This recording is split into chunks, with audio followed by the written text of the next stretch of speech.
एक वक्त था जब मेरी नानी मुझे कुछ कहानियां सुनाती थीं। उन कहानियों में जिक्र होता था कि हमारे गांव में डकैत आते थे। डकैत घोड़ों पे सवार होकर आते थे और जब डकैत आते थे तब मुनादी पीटी जाती थी, जागते रहो, गांव में डकैत आ रहे हैं। इस तरीके की मुनादी तब पीटी जाती थी जब किसी गांव को कोई डाकू निशाना बनाते थे। लेकिन अब जब समय बदला है, समय के साथ साथ डकैतों ने तरीके भी बदले हैं। तरीकों के साथ उन्होंने अपने वाहनों को भी बदला है। पहले डकैत घोड़े पे आते थे, अब डकैत लाल बत्तियों में सवार होकर आते हैं। बिल्कुल नहीं, जिनका आप समझ रहे हैं मैं उनकी बात नहीं कर रहा, बल्कि आज की वीडियो में हम बताएंगे कि किस तरीके से अफसर बनकर मध्य प्रदेश में लगातार एक के बाद एक ठगी के मामले सामने आ रहे हैं। नमस्कार, मेरा नाम है अंकित और आप देखना शुरू कर चुके हैं आयुध।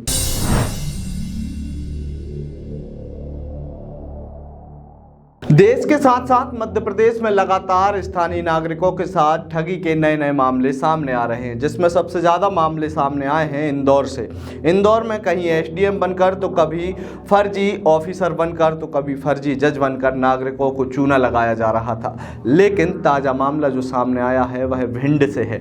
भिंड में एक मैट्रिमोनियल साइट पर खुद को अफसर बताने वाले एक युवक को पुलिस ने लगभग 1.5 साल पहले गिरफ्तार किया था। ये युवक अपनी पत्नी के साथ मिलकर लोगों को पागल बनाता था और खुद को कस्टम अधिकारी बताता था। जॉन जूलियस नाम की ये जोड़ी थी। ये दोनों कपल एक के बाद एक कई लोगों को शिकार बना रहे थे। लेकिन ये उस वक्त फंस गए जब आज से लगभग 1.5 साल पहले एक भिंड की युवती के द्वारा स्थानीय सिटी कोतवाली में शिकायत दर्ज कराई गई, जिसके बाद पुलिस ने इस आरोपी को पहले ही गिरफ्तार कर लिया गया था। वहीं आज पुलिस ने तत्काल कार्रवाई करते हुए इसकी पत्नी को नोएडा से गिरफ्तार किया है। दोनों पति पत्नी अपने आप को कस्टम अधिकारी बताते थे और कस्टम अधिकारी बताकर अपनी प्रोफाइल को मैट्रिमोनियल साइट पर अपलोड कर देते थे, जिसके बाद जो व्यक्ति जिनको शादी की आवश्यकता रहती थी वो इनकी प्रोफाइल देखता तो ये खुद को अधिकारी बताकर विदेश में रहना बताते थे और कहते थे कि 1-2 दिन में हम दिल्ली आएंगे, दिल्ली आकर आपसे मुलाकात करेंगे। इस तरीके से कई नागरिकों से इन लोगों ने लाखों रुपए की ठगी की थी। चलिए आगे बढ़ेंगे और बात करेंगे ऐसे ही और मामलों की जहां पर अधिकारी बनकर अफसर बनकर लोगों को ठगा जा रहा था। ताजा मामला इंदौर से सामने आया, जहां पर नीलम नाम की एक लड़की के द्वारा फर्जी एसडीएम बनकर एक ज्वेलर्स को ठगने का मामला सामने आया था। मामला ये था कि नीलम दीदी अपने साथ एक गार्ड को लेकर एक ज्वेलरी शॉप पर पहुंची। वहां पर उन्होंने लगभग 3 लाख रुपए की शॉपिंग की। शॉपिंग करने के बाद जब दुकानदार ने कहा कि मैडम इसका बिल करा दीजिए, तो दीदी क्या करी, दीदी ने एक चेक पर साइन किए और साइन करने के बाद वहां से तुरंत ही निकल गई। जब व्यापारी बैंक में चेक लेकर पहुंचा तो बैंक के मैनेजर के द्वारा कहा गया कि आप भी दीदी के झांसे में आ गए हैं। दीदी ऐसे कई चेक देती हैं लेकिन उनके बैंक में इतना पैसा ही नहीं है। जब इस ज्वेलर ने इस पूरे मामले की शिकायत इंदौर पुलिस से की तो पुलिस ने इन दीदी का पता लगाने की तैयारी की।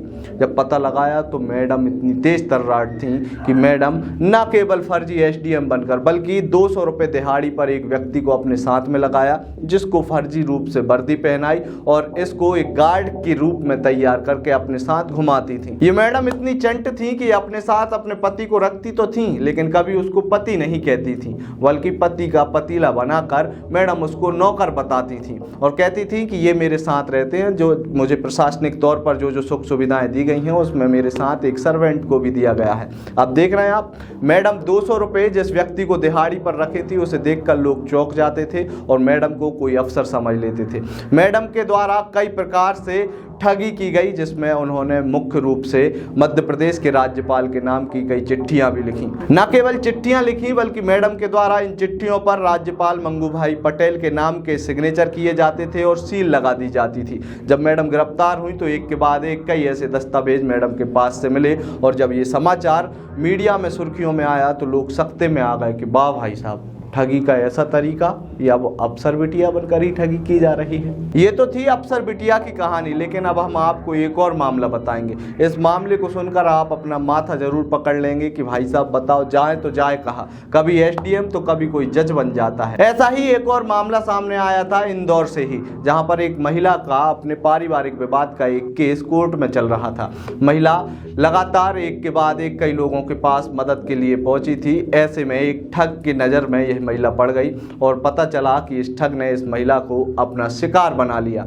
महिला के द्वारा स्थानीय क्राइम ब्रांच में शिकायत की गई। क्राइम ब्रांच के अधिकारी निमिष अग्रवाल के द्वारा जानकारी दी गई कि ये जो महिला थी ये देवास की थी। इनका कोई विवाद था जिसको लेकर ये परेशान थी और लगातार लोगों से मदद मांग रही थी। इसी मदद के बहाने एक व्यक्ति ने खुद को जज बताया और जज बताकर इनसे 2,90,000 रुपये मांगे। महिला ने 2,90,000 रुपये दे दिए, लेकिन उसके बाद भी इस व्यक्ति का कोई पता नहीं चला। पुलिस ने और क्राइम ब्रांच ने एक के बाद एक इस मामले में धरपकड़ शुरू की तो पता चला कि एक राजीव कुमार नाम का व्यक्ति जो कि इंदौर का निवासी था, उसको गिरफ्तार किया। उससे गिरफ्तार करने के बाद जब पूछताछ हुई तो पता चला कि वह केवल इस महिला को नहीं बल्कि कई अन्य लोगों को भी अपना शिकार बना चुका था। इस व्यक्ति के पास से एक लग्जरी कार भी बरामद हुई, जिस कार में ये लाल बत्ती लगाए हुए था और उस पर न्यायाधीश की नेम प्लेट भी चिपका रखी थी, जिसकी वजह से लोग इसके झांसे में आ जाते थे।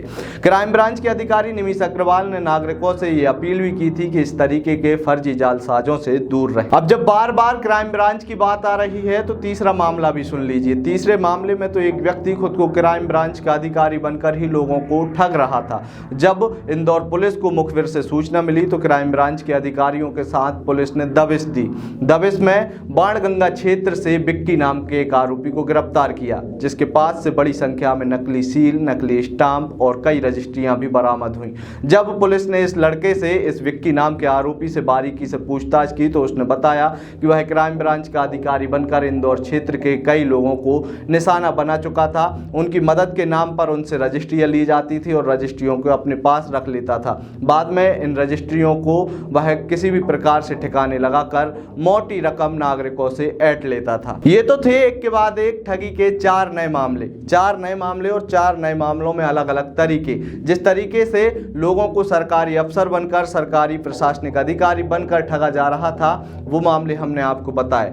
इस खबर को बताने का, इस स्टोरी को बताने का हमारा मकसद क्या था वो भी जान लीजिए। हमारा मकसद ये है कि जिस तरीके से अब आप लोग सजग होकर साइबर फ्रॉड से बच रहे हैं, बाकी अन्य ठगी के मामलों से बच रहे हैं, कुछ उसी तरीके से आपको यहाँ भी सावधानी बरतनी पड़ेगी। आप किसी कानूनी दावपेच में यदि फंसते हैं तो उसके बाद कोई व्यक्ति आपकी मदद के लिए सामने आता है तो उसके बारे में पूरी जानकारी लीजिए। जानकारी कैसे लेंगे? यदि कोई व्यक्ति आपको पुलिस अधिकारी बनकर मदद की बात करता है तो आप उस पुलिस अधिकारी से उसके नाम, उसकी रैंक का पता कीजिए। यदि वो कोई टीआई या एसआई है तो उससे संबंधित थाने की जानकारी लीजिए। आप थाने में जाकर उस व्यक्ति के बारे में पता कर सकते हैं। इसी तरीके से राजस्व विभाग से जुड़ा हुआ कोई मामला आता है तो आपको एसडीएम या नायब तहसीलदार बनकर कोई व्यक्ति ठगता है तो उनसे आप उनके कार्यालय का पता लीजिए, उनके कार्यालय पर जाकर उनके बारे में जानकारी जुटाइए।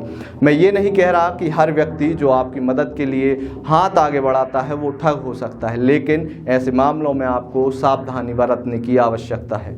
यदि आपको हमारी ये खबर पसंद आई हो तो इसे अपने दोस्तों और रिश्तेदारों के साथ जरूर साझा कीजिए। आयुध को सब्सक्राइब करना ना भूलिए। साथ ही आप हमें फेसबुक, ट्विटर और इंस्टाग्राम पर भी फॉलो कर सकते हैं। बहुत बहुत धन्यवाद।